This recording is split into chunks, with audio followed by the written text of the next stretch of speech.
Practice है series का या 5वां वीडियो है, जिसमें जीएस के 30 क्वेश्चन होंगे और सभी का विश्लेषण सहित उत्तर होगा, जिससे आपको उस क्वेश्चन पे नहीं, उस क्वेश्चन के पूरे बारे में आपको सबको पता चल जाता है।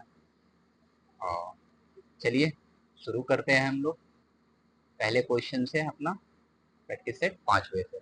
और उसका पहला क्वेश्चन है, शिवाजी के घुड़सवारी सेना में सबसे नीचे के श्रेणी का अधिकारी कौन था?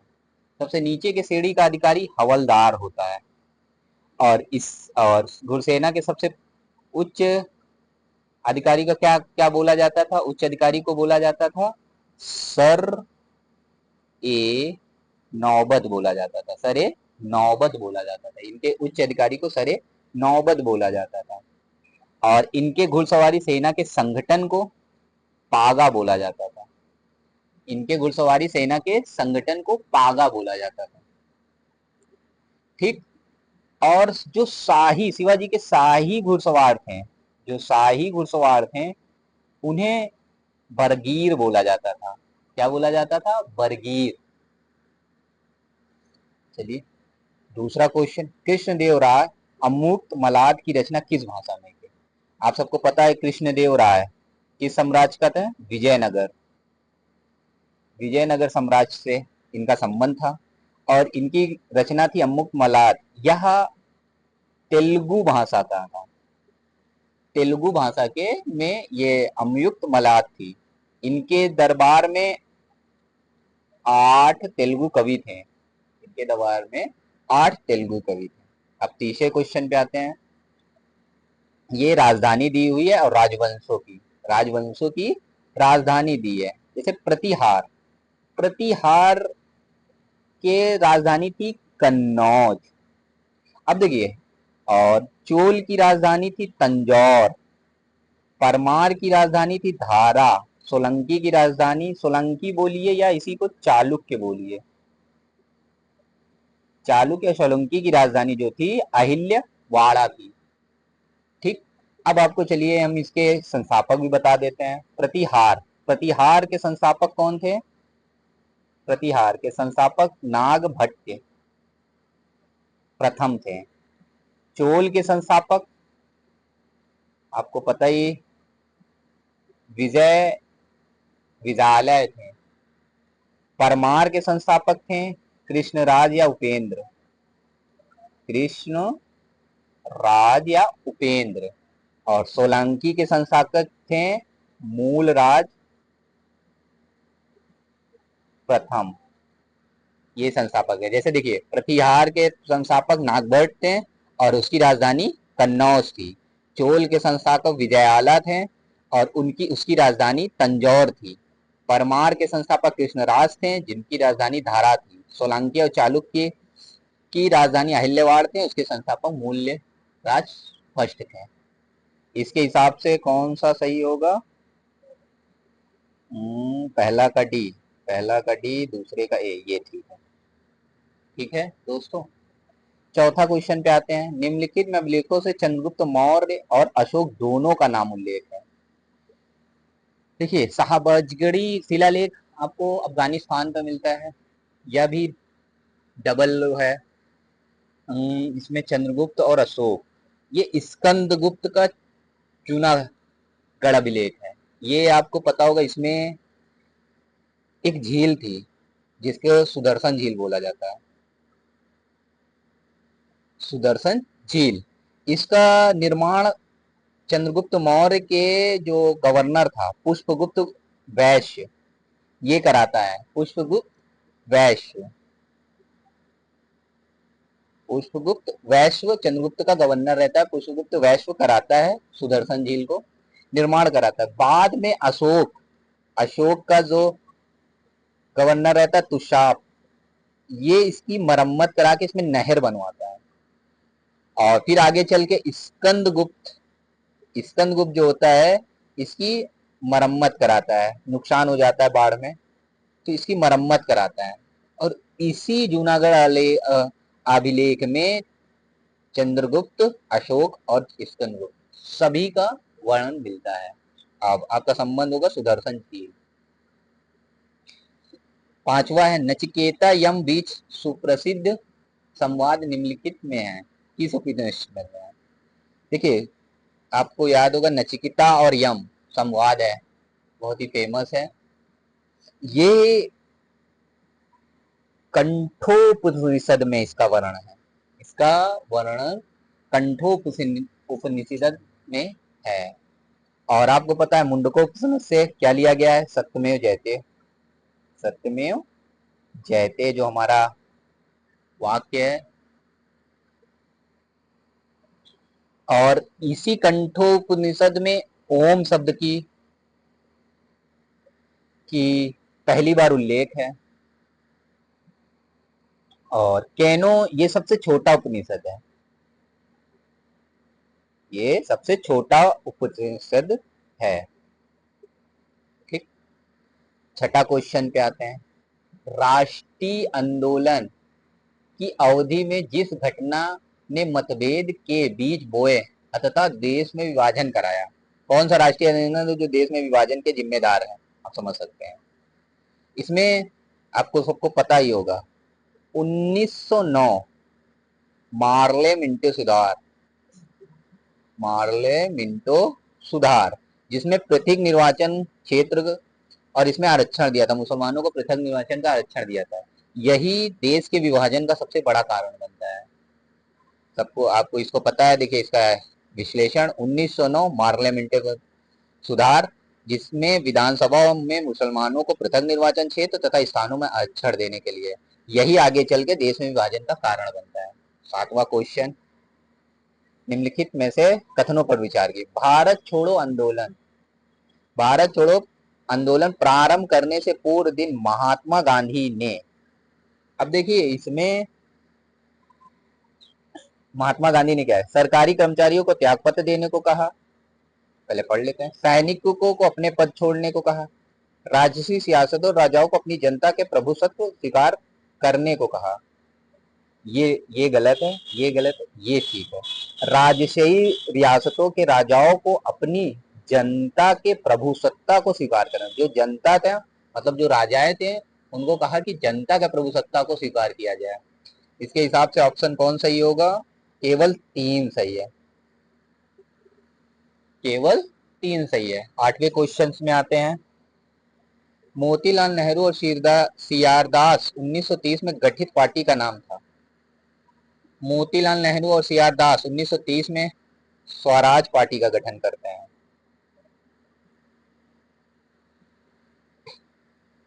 स्वराज पार्टी का गठन करते हैं।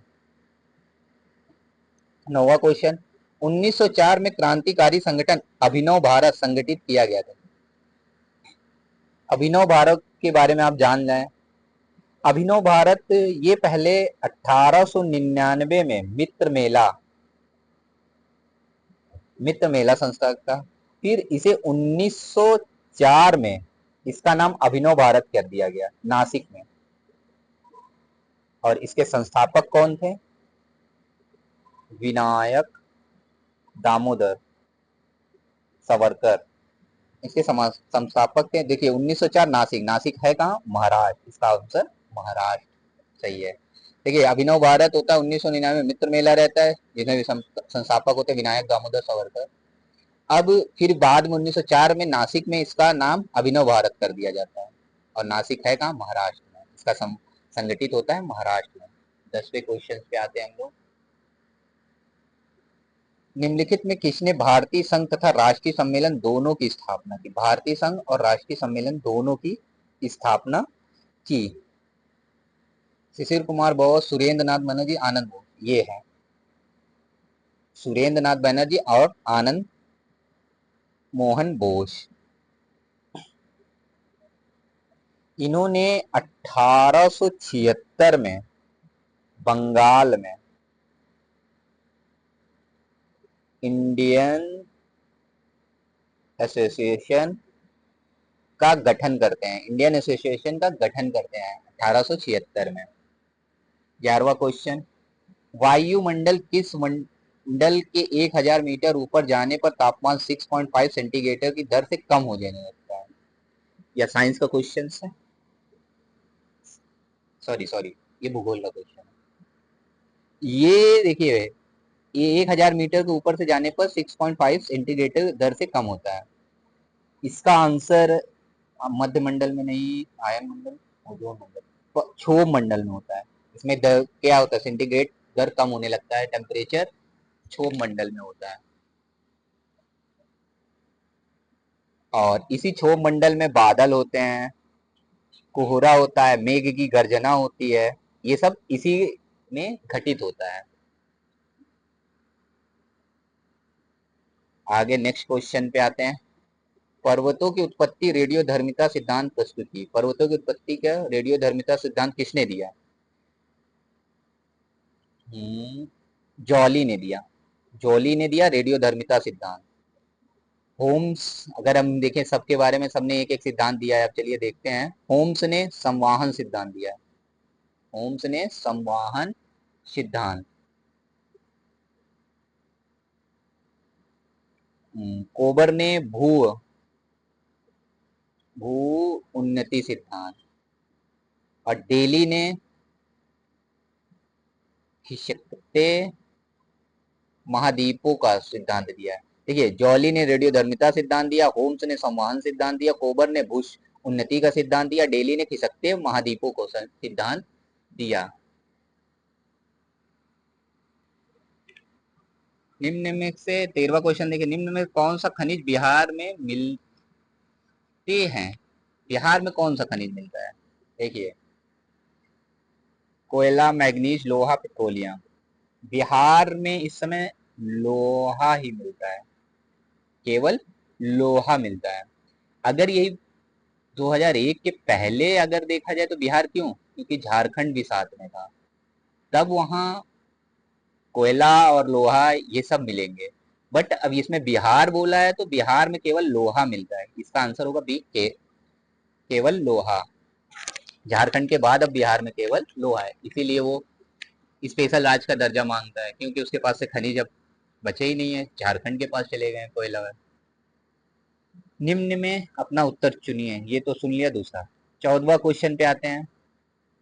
अब ये सूची दी हुई है, अब इनको सूची को मिलाते हैं कि कौन सा सिटी किस नदी के किनारे है। चलिए, गोरखपुर। गोरखपुर राप्ती नदी के किनारे है।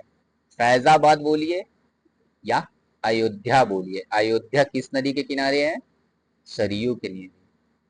कानपुर, कानपुर कौन सी नदी के किनारे है? गंगा। आगरा यमुना। इसके हिसाब से बी क्वेश्चन। 4 2 1 3, 4 2 1 3, ठीक। गोरखपुर राप्ती नदी, फैजाबाद अयोध्या सरयू नदी, कानपुर गंगा, आगरा यमुना। ठीक। 15वें क्वेश्चन में आते हैं। निम्नलिखित में युग्म के विचार की संगठन है, मुख्यालय है। एशियाई बैंक टोक्यो, एशियाई प्रांत आर्थिक सहयोग सिंगापुर, एशियाई दक्षिण पूर्व संघ बैंकॉक। सही सुमेलित है छात्र, सही सुमेलित है। इसमें देखिए, एशियाई प्रांत आर्थिक, एशियाई बैंक टोक्यो में कहाँ है? मनीला में है, फिलीपींस, फिलीपींस में है। और एशियाई प्रांत आर्थिक सहयोग ये ठीक है, सिंगापुर में है। और दक्षिण पूर्व ये बैंकॉक में नहीं, जकार्ता में है। इसके हिसाब से बस दूसरा सही था, तो केवल दो सही है। ठीक। एशियाई bank ADB bank Manila Philippines में है। एशियाई प्रांत आर्थिक प्रशांत आर्थिक सहयोग सिंगापुर, ये सही है। दक्षिण पूर्व एशियाई राष्ट्र संघ बैंकॉक ना होकर जकार्ता इंडोनेशिया में। अगले क्वेश्चन पे आते हैं। 16वां, किस वर्ष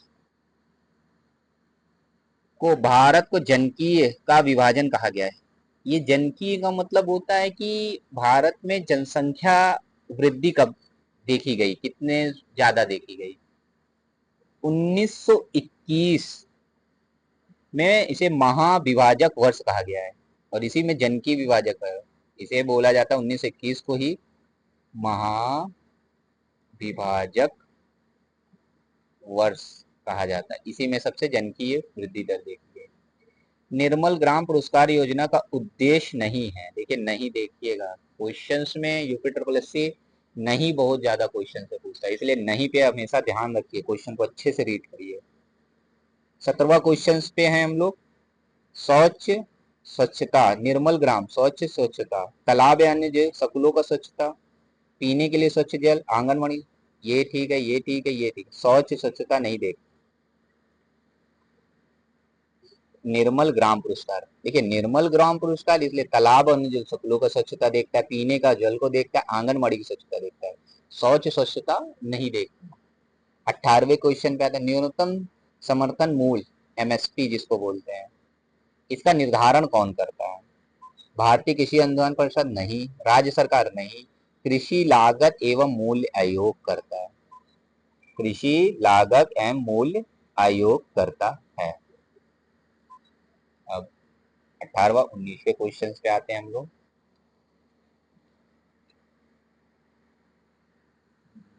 19वां क्वेश्चन, निम्नलिखित में कौन सा उपगमन प्रोफेसर आत्मसेन द्वारा संबंधित है? प्रोफेसर आत्मसेन ने क्या दिया, कौन सा? मूल आवश्यकता का उपगमन, आय उपगमन, सक्षमता उपगमन। प्रोफेसर आत्मसेन का क्या है? सक्षमता उपगमन। अब इनके बारे में जान जाते हैं। इन्हें आत्मसेन को 1998 में क्या मिला था? नोबेल मिला था। किसका नोबेल मिला था? अर्थशास्त्र का। अर्थशास्त्र का 1998 में इन्हें नोबेल पुरस्कार मिला था। वित्त आयोग का मुख्य कार्य क्या है? वित्त आयोग का मुख्य कार्य क्या है? केंद्र और राज्यों के कर विभाजन, राज्यों का वित्तीय नियंत्रण, केंद्र और वित्तीय नियंत्रण, उपयुक्त में सही। केंद्र और राज्यों के बीच में कर का निर्धारण करना। 21वें क्वेश्चन, भारत में चुनाव प्रक्रिया का संबंध में विस्तार से बताएं। चुनाव प्रक्रिया के बारे में किसमें बताया गया है? संविधान में प्रदान है, संसदीय कानूनों द्वारा है, राष्ट्रपति की स्वीकृति, चुनाव आयोग द्वारा है, राष्ट्रपति का उद्घोषणा द्वारा है। संसदीय कानूनों द्वारा है। चुनाव की प्रक्रिया का संबंध का विस्तार जो बताया गया संसदीय कानूनों द्वारा बताया गया। 22वां क्वेश्चन, सर्वोच्च न्यायालय में न्यायाधीश अपना पद त्याग सकता है, किसे लेटर लिखकर? जो नियुक्त करता है वही उसको त्याग कर सकता है। राष्ट्रपति सर्वोच्च न्यायालय में नियुक्त करता है, इसलिए। अब देखिए न्यायाधीश के बारे में जानते हैं। ये अगर त्याग कैसे हो सकता है, इसका पद से विमुक्त कैसे हो सकता है? 65 साल हो जाए, ठीक, और महाअभियोग है, महाभियोग, इनको महाभियोग ला सकते हैं, दुर्व्यवहार या संविधान। और ये किसमें है? आर्टिकल 124(1) में। न्यायाधीश की महाभियोग किसमें है? आर्टिकल 124(1) में। ठीक। 23वां क्वेश्चन, क्षेत्रीय परिषद के अध्यक्ष कौन होता है? देखिए एकदम से इसका क्षेत्रीय परिषद गृह मंत्री होता है, पर अब इसके बारे में जान जाइए। 1956 राज्य पुनर्गठन आयोग ने 5 क्षेत्रीय परिषदों का स्थापना की थी। कितने क्षेत्रीय परिषदों? 5 को। और उसका अध्यक्ष कौन होता है? गृह मंत्री होता है। ठीक। 24वां, निम्नलिखित में एक भारतीय संविधान के अंतर्गत राजनीति निदेशक तत्व नहीं है। लोक कल्याण की अभिवृद्धि करना, ये है। एक रूप सिविल संहिता का प्राप्त करना, आर्टिकल 44 में है। अंतर्राष्ट्रीय शांति की अभिवृद्धि करना, आर्टिकल 51 में है। युवाओं को रोजगार देना, ये नहीं बताता नीति निदेशक तत्व। आप सबको पता है ये युवाओं को रोजगार देना नहीं बताता। अब जान जाते हैं नीति निदेशक तत्व। आयरलैंड, आयरलैंड के संविधान से लिया गया है, या भाग 4 मर है, और ये 36 से 51 के बीच में है। देखिए राज्य के नीति निदेशक आयरलैंड से लिया गया है, भाग 4 में है, और 36 से 51 के बीच में है। ये युवाओं के रोजगार देने के पक्ष में, मतलब उसके बारे में नहीं बोलता।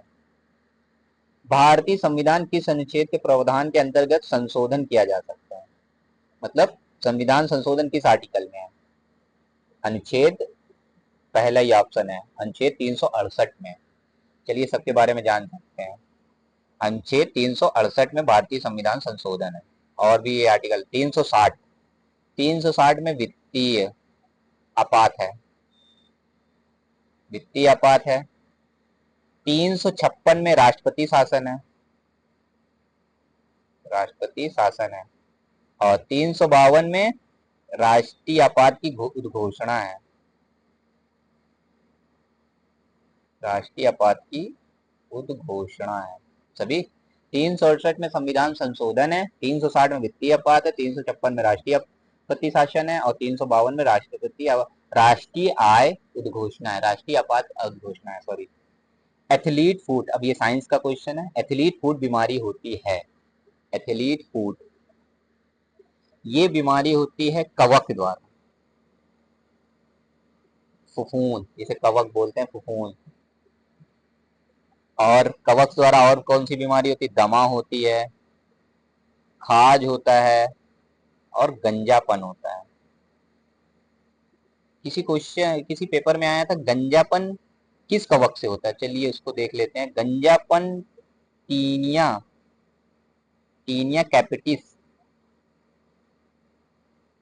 टीनिया कैपिटिस कवक से होता है। गंजापन किस फफूंद के कारण होता है या कवक के कारण? टीनिया कैपिटिस कवक के कारण होता है। ठीक। 27वां क्वेश्चन, मानव शरीर में सबसे छोटी ग्रंथि कौन है? थायराइड, अग्नाशय, पिट्रूट। सबसे बड़ी ग्रंथि कौन है? ये सबसे छोटी ग्रंथि पिट्यूटरी है, इसे मास्टर ग्रंथि भी बोलते हैं। और सबसे बड़ी ग्रंथि यकृत है, इसे लीवर बोलते हैं। निम्नलिखित में किस विस्फोटक के नाम नोबल तेल है? नोबल, आपको पता होगा, नोबल, अल्फ्रेड नोबल ने विस्फोटक बनाया था। ये है TNG, TNP, TNT, TNG, TNG, tri nitro glycerine. इसी से डायनामाइट बनाते हैं, डायनामाइट। इसकी खोज किसने? अल्फ्रेड नोबल ने कब किया था? 1846 में अल्फ्रेड नोबल ने 1846 में खोज किया था। एक और होता है टीएनटी, भी सुना होगा, ये भी विस्फोटक है, टाई नाइट्रोटॉल्विन। तैरने के तालाब, तैरने के तालाब में तैरने से मनुष्य की त्वचा जल जाती है। अब देखिए, मनुष्य की त्वचा किसके कारण? जो तालाब में तैरते हैं, अवरक्त किरणों द्वारा नहीं, उष्मा के किरणों द्वारा, पराबैंगनी, क्लोरीन द्वारा, पानी में जो मौजूद क्लोरीन है उसके कारण त्वचा जल जाती है। अगला क्वेश्चन, केल्विन मापन में मनुष्य के शरीर का तापमान कितना होता है? केल्विन मापन में मनुष्य के शरीर का, केल्विन मापन में मनुष्य के शरीर का तापमान 310 होता है, 310.15 केल्विन होता है। चलिए हम लोग देख लेते हैं मनुष्य के तापमान किसमें किसमें होता है। देखिए, 37 डिग्री सेल्सियस में होता है, 98.6 डिग्री फ़ारेनहाइट में होता है, और एक और आता है, रेलवे में पूछा हुआ था, 29 डिग्री से, ये र्यूमर टेम्परेचर स्केल में है, र्यूमर स्केल रेलवे में आया था। 29 डिग्री की र्यूमर में सामान्य मनुष्य का तापमान कितना होता है? सामान्य तापमान तो 29 डिग्री 6 ये होता है। 98 फ़ारेनहाइट में होता है, 37 सेल्सियस में होता है, और 310.15 केल्विन में होता है। आप सबको 30 क्वेश्चन पूरे हुए हैं। आप सबको लाइक जरूर करिएगा, और कैसा लगा ये जरूर कमेंट में बताइए। धन्यवाद।